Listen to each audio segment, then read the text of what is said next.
Akon easy ఫ్యామిలీకి welcome. ఈరోజు మనం చెప్పుకోబోయే topic important SA questions in second year economics.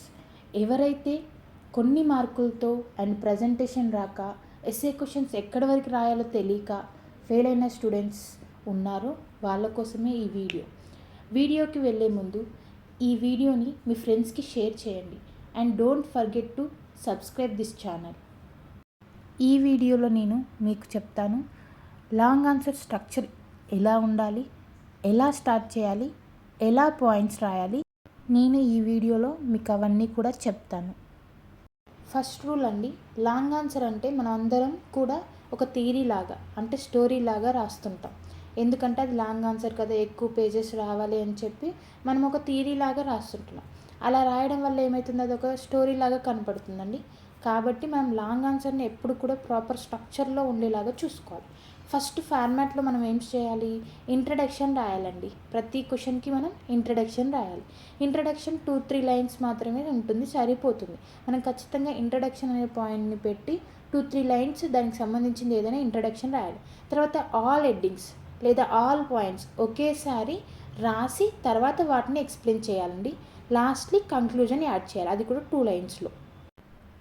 మనం ఒక ప్రో టిప్ని అస్సలు మర్చిపోవద్దండి. ఎందుకంటే ఎగ్జామినర్ ఎప్పుడైతే ఎవాల్యుయేట్ చేస్తారో వాళ్ళ దగ్గర ఒక కీ పేపర్ ఉంటుందండి. కంపల్సరీ ఆ సబ్జెక్ట్కి అంటే మీకు వచ్చే క్వశ్చన్కి సంబంధించిన హెడ్డింగ్స్ అన్నీ ఆ కీ పేపర్లో వరుస బట్టి ఉంటుంది. ఆ కీ పేపర్లో ఓన్లీ మనం లాంగ్ ఆన్సర్స్కి హెడ్డింగ్స్ రాయబడే ఉంటుంది. కాబట్టి మీరు ఖచ్చితంగా హెడ్డింగ్స్ అనేవి కంపల్సరీ నేర్చుకొని ఉండాలి. హెడ్డింగ్స్ అస్సలు మిస్ కావద్దు. మనం హెడ్డింగ్స్ రాస్తున్నాం కదండి, ఫస్ట్ మనం హెడ్డింగ్స్ అన్నీ ఒక వరుసలో రాస్తున్నాం.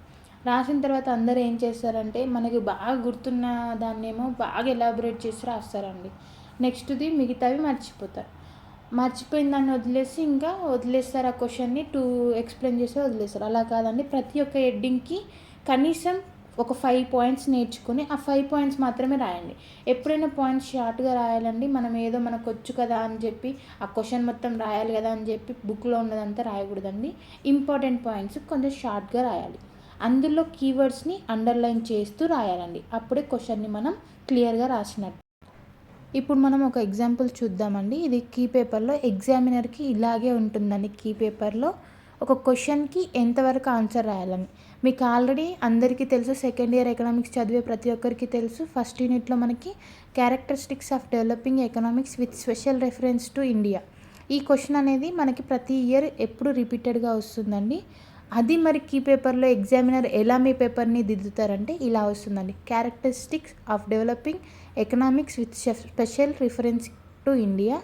ఇందులో మనకి 13 హెడ్లైన్స్ ఉన్నాయండి. ఈ 13 హెడ్లైన్స్లో మనం ఎన్ని మాత్రం రాయాలి, ఎనీ 10 అండి. అక్కడ మీరు చూడండి మెన్షన్ చేశారు, ఎనీ 10 రాస్తే మనకు సరిపోతుందండి. మనకి క్లియర్గా అక్కడ మెన్షన్ చేస్తారండి ప్రతి ఒక్కటి కీ పేపర్లో. కాబట్టి దీన్ని బట్టి మీరు ప్రాక్టీస్ అవ్వండి. ఈ వీడియో ఇంతేనండి. Thank you for watching this Akon easy Telugu.